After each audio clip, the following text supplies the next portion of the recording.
주시는 말씀은 구약성경 사무엘상 24장입니다. 사무엘상 24장 구약성경 449쪽, 우리 함께 드라마 바이블로 먼저 하나님의 말씀을 읽겠습니다. 제24장. 사울이 블레셋 사람을 쫓다가 돌아오매 어떤 사람이 그에게 말하여 이르되, 보소서, 다윗이 엔게디 광야에 있더이다. 사울이 온 이스라엘에서 택한 사람 3,000명을 거느리고 다윗과 그의 사람들을 찾으러 들염소 바위로 갈새 길가 양의 우리에 이른즉 굴이 있는지라. 사울이 뒤를 보러 들어가니라. 다윗과 그의 사람들이 그 굴 깊은 곳에 있더니 다윗의 사람들이 이르되, 보소서, 여호와께서 당신에게 이르시기를 내가 원수를 내 손에 넘기리니 내 생각에 좋은 대로 그에게 행하라 하시더니 이것이 그날이니이다 하니 다윗이 일어나서 사울의 겉옷자락을 가만히 베니라. 그리한 후에 사울의 옷자락 뱀으로 말미암아 다윗의 마음이 찔려 자기 사람들에게 이르되, 내가 손을 들어 여호와의 기름 부음을 받은 내 주를 치는 것은 여호와께서 금하시는 것이니 그는 여호와의 기름 부음을 받은 자가 됨이니라. 다윗이 이 말로 자기 사람들을 금하여 사울을 해하지 못하게 하니라. 사울이 일어나 굴에서 나가 자기 길을 가니라.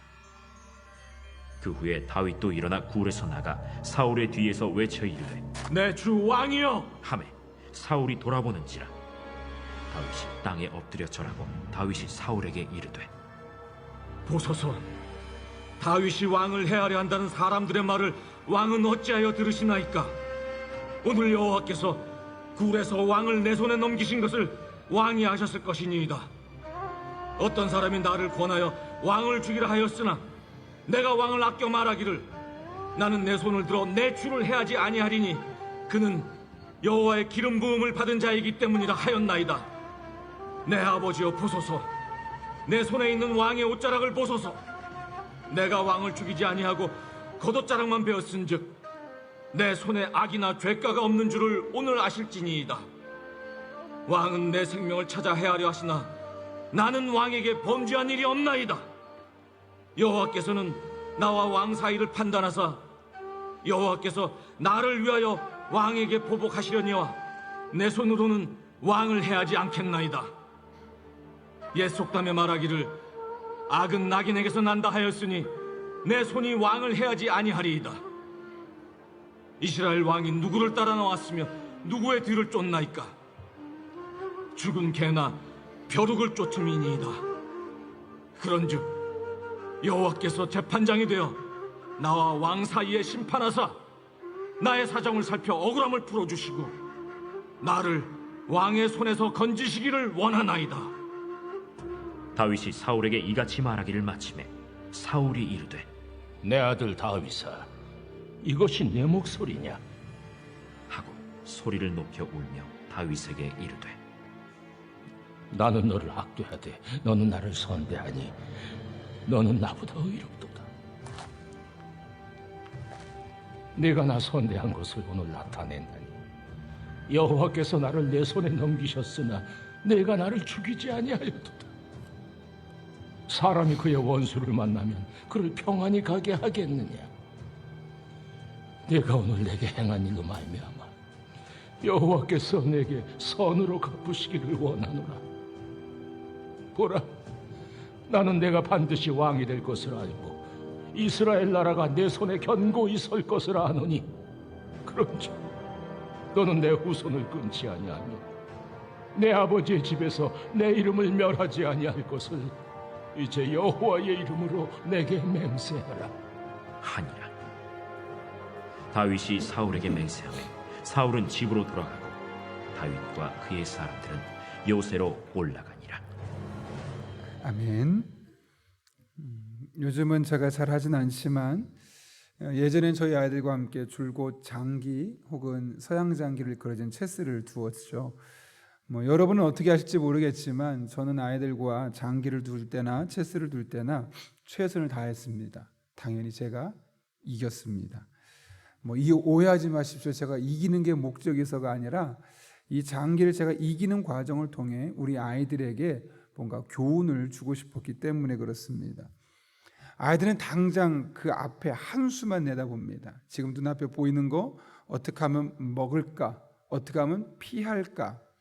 당장 눈앞에 보이는 한 수만 보다 보면 사실은 장기든 체스든 뭐 바둑도 그렇지만 저는 두 수, 길게는 세 수, 네 수 이상을 바라보고 시합에 임하게 되죠. 그럼 당연히 제가 이길 수밖에 없는 겁니다. 저는 그러면 끝나고 나서 아이들에게 종종 이런 얘기를 했죠. 얘들아, 인생의 모든 것이 한 수만, 즉 눈앞에 보이는 대로만 평가하고 판단하면 안 된다. 그 뒤에 또 어떤 일이 있을지 한 번 더, 그 다음 한 번 더까지 생각해보고 결정하면 네가 당장 눈앞에 보이는 것만 볼 때는 볼 수 없었던 것들을 보게 될 것이다 라는 이야기를 하면서 항상 눈에 보이던 것 이면까지도 생각할 수 있도록 훈련을 했었습니다. 왜 그렇게 해야만 했냐면 당장 눈앞에 보이는 것만 보고 판단해서 결정하다 보면 오해할 수 있고 또 그러다 보면 잘못된 결정을 내릴 수밖에 없기 때문에 그렇습니다. 그러나 한 번 더 생각하고 지금 원래 볼 수 있는 것보다 생각한 것보다 한 번, 두 번 그 뒤에 되어질 일까지 고민해보고 생각해보게 된다면 그 이면에 있었던 더 큰 뜻들 우리가 발견할 수 있게 되는 것이죠. 이것이 우리의 인생 아니겠습니까? 우리가 살아보니 실제로 그렇다는 걸 깨닫지 않습니까?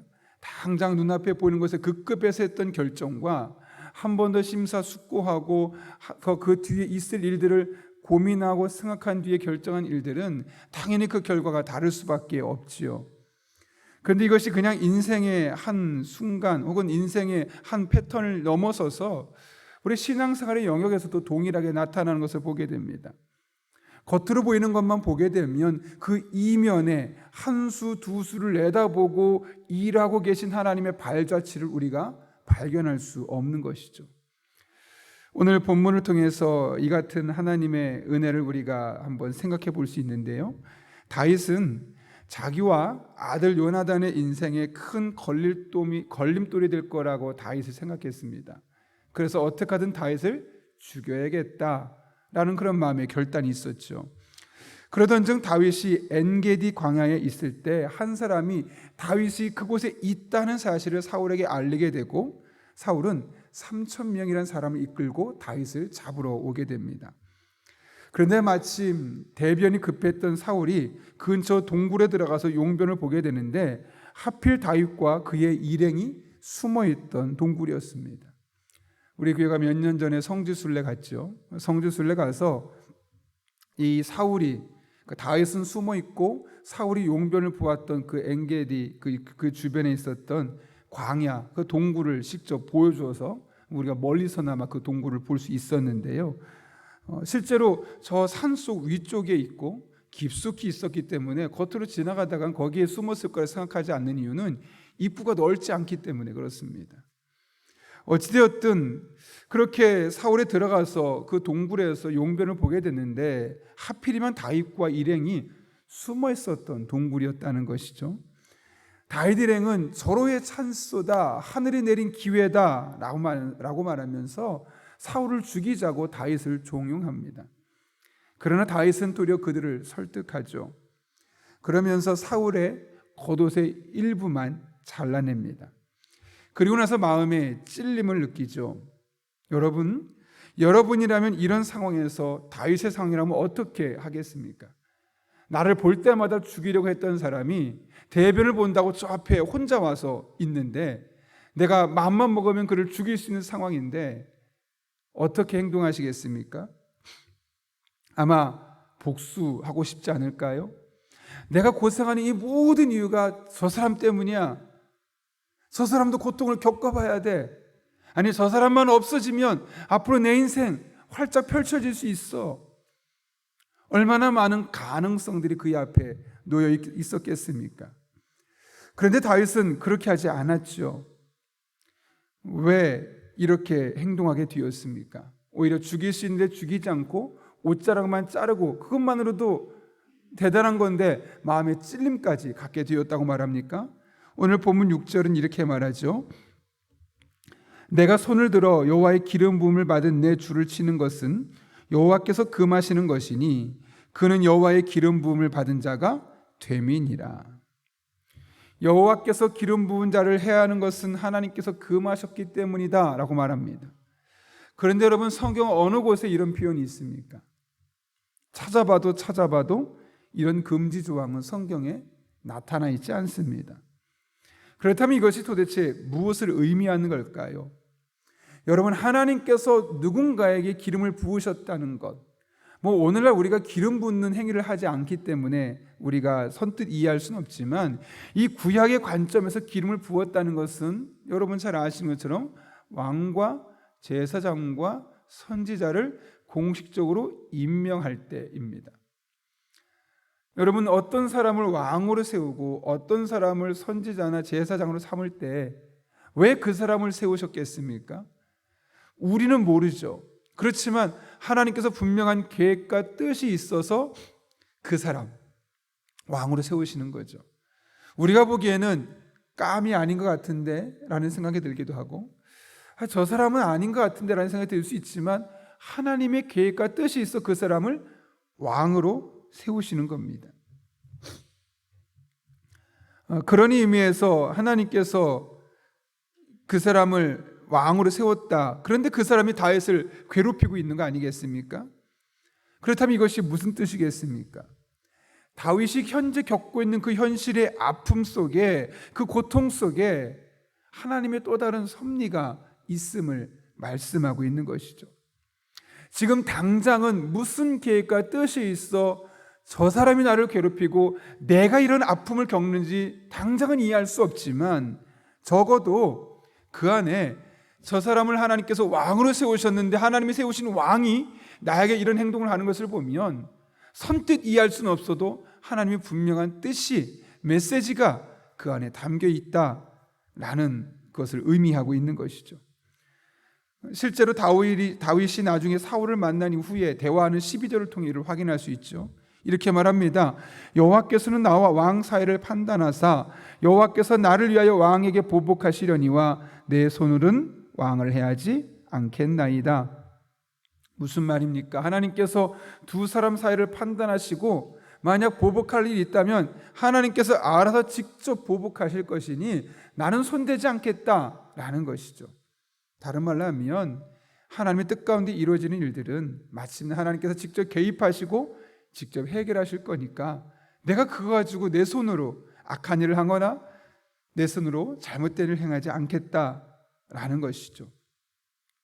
다윗의 마음속에는 적어도 이런 믿음을 갖고 있었다는 겁니다. 그리고 우리는 이를 통해서 다윗이 평상시에 가지고 있었던 삶의 태도가 어땠는지를 능히 짐작할 수 있죠.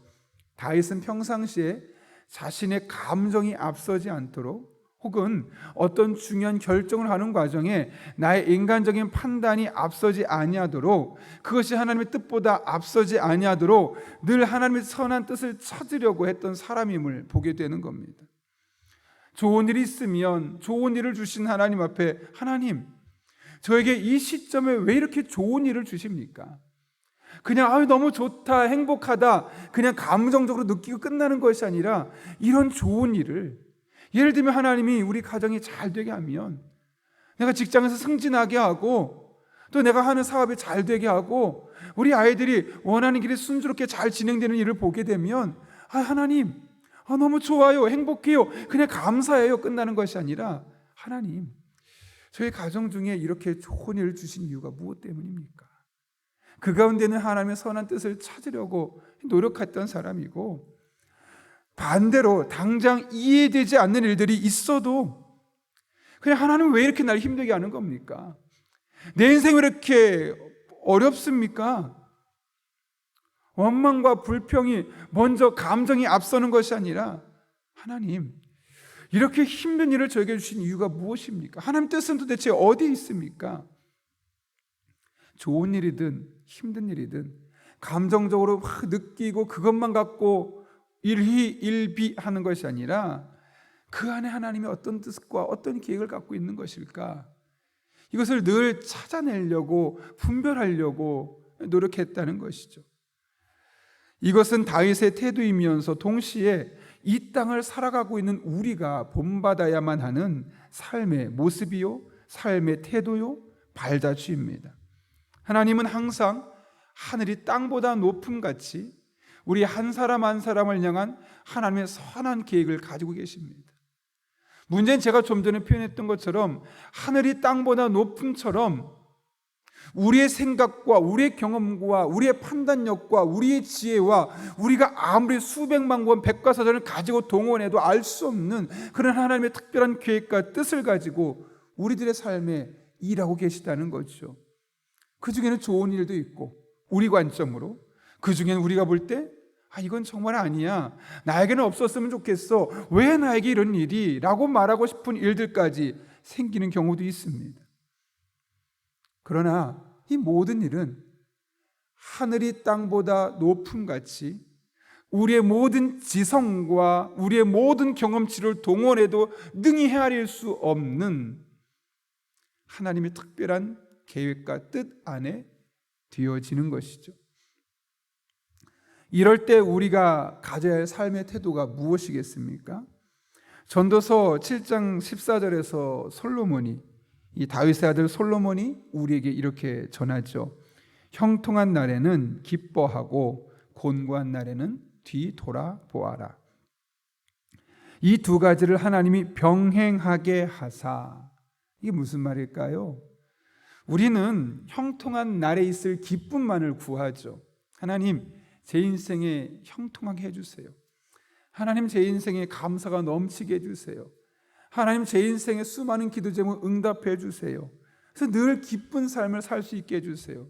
사실 우리가 늘 하나님 앞에 나와 기도하는 가장 궁극적인 이유도 이거 아니겠습니까? 하나님, 저 어렵게 해주세요. 그래서 많은 거 깨닫게 해주시고 많은 거 알게 하시고 저 큰 사람, 생각 넓은 사람을 살게 해주세요. 사실 대부분 그렇게 기도하지 않죠. 하나님, 저 잘 되게 해주세요. 형통하게 해주세요. 기쁘게 해주세요. 이것이 우리가 원하는 삶의 반쪽입니다. 그러나 또 다른 반쪽이 있죠. 곤고한 날이 있습니다. 없었으면 하는 날이 있습니다. 내 인생의 지우개로 지울 수 있다면 빨리 삭제해버리고 싶은 그런 순간들이 우리에게 있습니다. 그럴 때 어떻게 말합니까? 뒤를 돌아보아라. 왜냐? 이 또한 이 두 가지를 하나님이 병행하게 하셨다. 둘 다 필요해서 우리 삶에 허락하신 것이다. 그러니 형통한 날에는 기뻐하고 감사하는 겁니다. 그러면서 하나님의 선한 뜻을 찾으려 노력하고 곤고한 날에는 돌아보는 겁니다. 왜 이런 일이 있었을까? 하나님께서 나에게 왜 이런 일을 허락하실까? 돌아보는 거죠. 왜냐? 그 뒤에 이런 말이 있습니다. 사람이 그의 장래를 등이 헤아려 알지 못하게 하셨느니라. 정확하게 그 뜻은 모르겠지만 형통함도 곤고함도 하나님께서 우리에게 주셨다는 거죠.